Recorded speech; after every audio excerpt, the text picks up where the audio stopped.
Okay, welcome back to our 8-part mini-series, our pre-summer 8-part series on health. Ushmartem ma'od l'nafshosechem. We have to guard our health. Ma'od, exceedingly. Again, this is being sponsored by Chazak. Any questions, comments, feedback, any additional information you might need or want, please send your emails to events@chazak.org, and that's Chazak, Chazaq, events@chazak.org. My name is Dr. Shmuel Shields. I'm a nutritionist, and the topic today in our 8-part mini-series is on dietary fats and oils. I could tell you this is the most confusing and the most complicated areas in nutrition, and people don't seem to know what to do with fats and oils in the diet. Somewhere along the way we've been told that fats and oils are bad for us, and that's certainly not true at all. The fats and oils are actually an essential nutrient that the body needs. We have something called essential fatty acids, which are basically the omega-3 and the omega-6 fats that are critical for health. They're called essential because the body cannot produce them on their own, and they're needed for many different functions in the body. For example, healthy fats contribute to the formation of cell membranes. They cushion the organs of our body. They transfer the fat-soluble vitamins, vitamin A, D, E, and K, throughout the body. They produce prostaglandins, which are hormones involved in controlling inflammation. So if you don't have enough of the right healthy fats, you can have an inflammatory response in the body. And they're important for the function of the blood vessels, the brain cells, the eyes, and the skin. So that about says it all. Fats are needed and they are important. I think the concern should be is not so much on the amount, but more so on the types of fats. That's where we have to sort of make a differentiation. So I will tell you that the best thing to try to do is to try to reduce or remove as many of the unhealthy fats in the diet and to replace them with some of the healthier fats.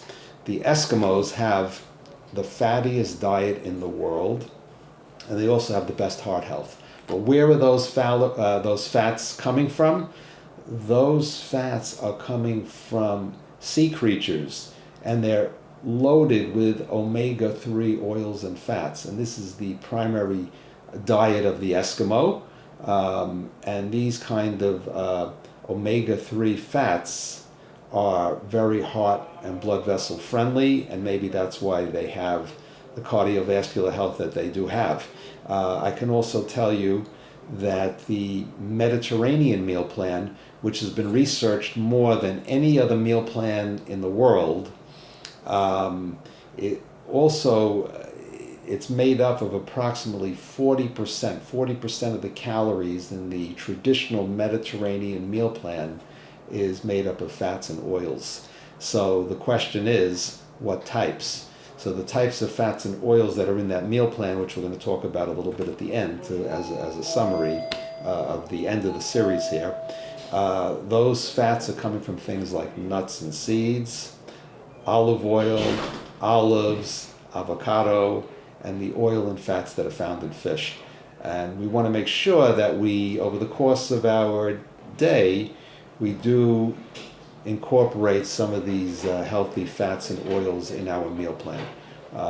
Again, they are caloric, so we don't have to go overboard, but a certain amount of healthy fats and oils coming from these kinds of foods are going to be very important to our general health and well-being, and it can even protect us against things like heart disease and certain cancers and so on.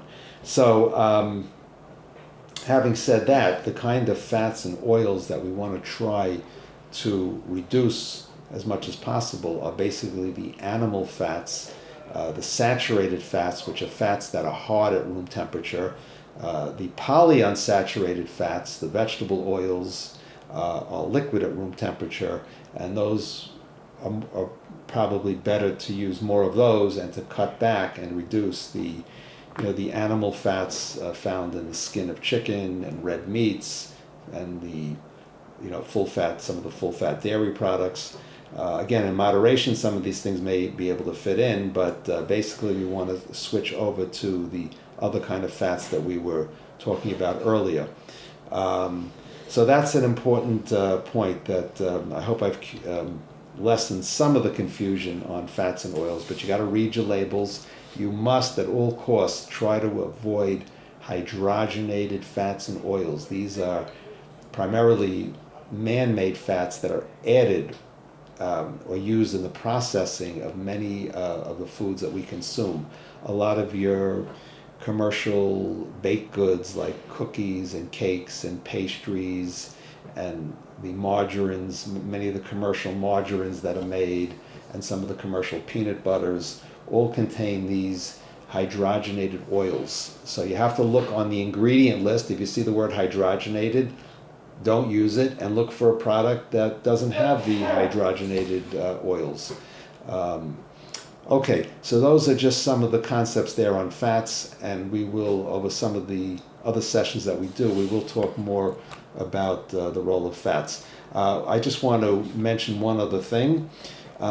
Many people do use quite a bit of the omega-6 fats, which are polyunsaturated and which are essential, but there's a certain ratio that has to exist between omega-3 and omega-6, and it might be as close as a 1-to-1 ratio.